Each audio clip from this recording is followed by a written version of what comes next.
Hey guys, and welcome back to the channel. So in the last video, I modified the throttle cable and I managed to get the fuel return line hooked up and all that. In this video, I'm actually going to be hooking up the rest of the wiring for the engine, and then hopefully today we're going to be able to fire it up. I know like the axles, the fluids, and everything are not in the vehicle yet, but I will be putting all that in there. Hopefully I can film it all for you guys. Yeah, I'm really excited because today might be the big day that I fire this up, and I hope there's no check engine light and stuff like that. So I am going to be running the P28 ECU. I'm not sure if I mentioned that in any of my previous videos. But yeah, that's what I'm going to be doing. It's an OBD0 to OBD1 conversion. So I read that it's not going to run the motor like the best with the P28, but it should still run it very smoothly. So I'm not really sure. People did say that there is going to be some issues with like timing differences between the D16Y8 and the D16Z6, which is what the P28 ECU belongs to. But we'll see. Hopefully I can get it fired up. Either way, the ECU should run the car. I mean, it might not run it the best, but it should still run it. So worst case scenario, I could just always get the ECU chipped and run a Y8 map on it, and that should give it this full potential. But I mean, I don't think that's really necessary. I'm not really going for a lot of horsepower here. It's not a track car. I mean, but I would like to have it engage Vtec smoothly and smooth throughout the power band. So we'll have to see about that. And plus, I don't know what the future plans of this car is yet. I mean, if I'm able to get a cheap supercharger or something like that, I might slap that on. I don't think I'll be doing turbocharge. Although a lot of people are suggesting that to me, like my friends and everything. They're like, yeah, you should just slap on turbocharge or whatever, and that'll produce a ton of power. Well, the motor's not built for it. If I do that, it's guaranteed that I'm gonna blow the motor. But we'll see. So today we're just gonna get it all hooked up, and let's see how it goes. Let's get to work. All right, so I've got the everything kind of wired up right now. Vtec, the 4-wire O2 sensor, Vtec pressure switch. These are all already wired up. So you just got to follow the wiring based off of the harness that you buy.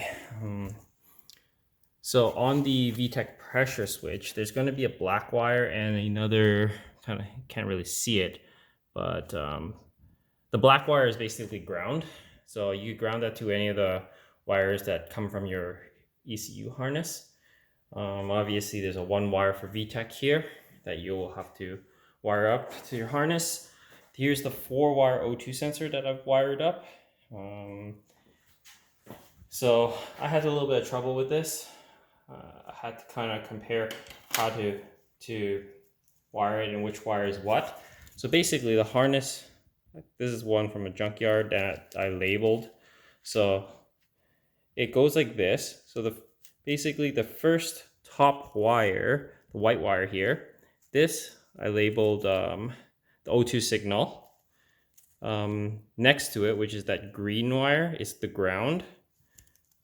Then on the bottom here, there is a 12-volt switched, which is right there, and this one would be your heater control. So those will be the 4 wires that you need to wire up and match them up with the harness that you purchase and the wire colors. So the harness goes like this. The push tab there is on the top.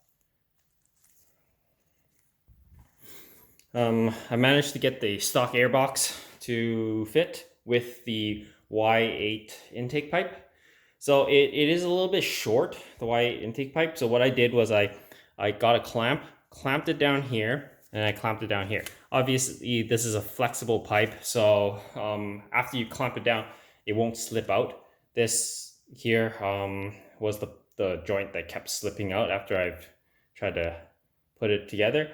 I mean, it's not that much different from the A6 pipe, but that's how it goes.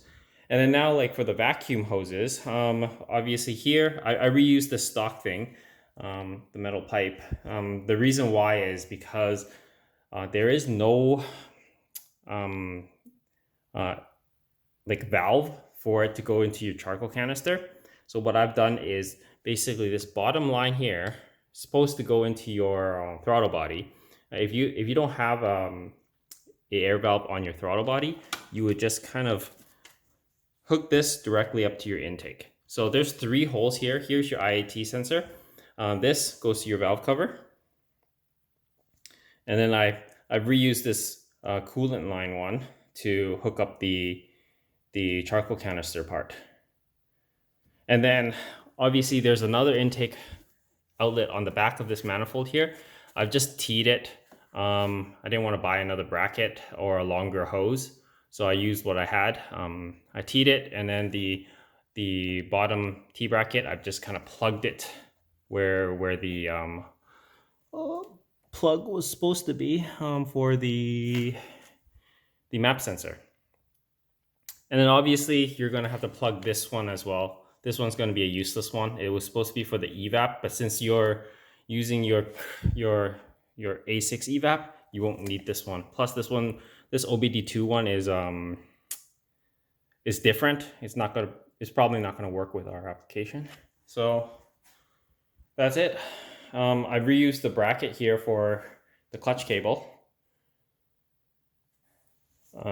All these hoses seem to be good.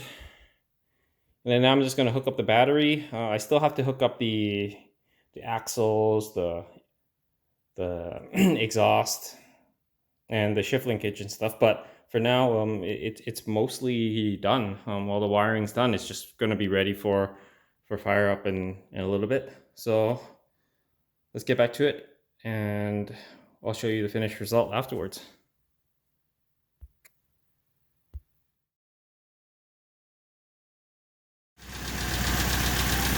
All right, so the motor is running, but it's throwing a check engine light.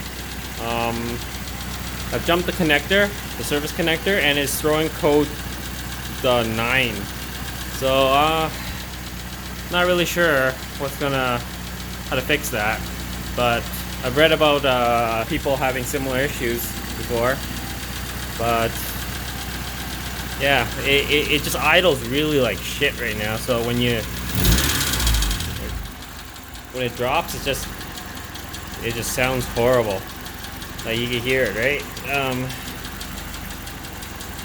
Most people say it's something to do with the distributor. I'm guessing it's a CY, like cylinder 1 crank position sensor or something like that. But I'll have to do some googling and figuring out what's the issue. Anyways, guys, that's all for today's video. I mean, the good thing is we did manage to get the engine fired up. I was hoping for a 0 engine check light, but you know, that didn't happen. Yeah, the engine is running a little bit weird, and we have an engine check light, but you know, it's not unfixable. So I'm gonna have to put some time into some research and googling, and hopefully I figure out what's wrong with it and fix it. And then, you know, hopefully I film the process for you guys to see. And if you guys have similar issues, you'll know how to fix it. So yeah, stay tuned for the next video, and thanks for watching, guys. Cheers.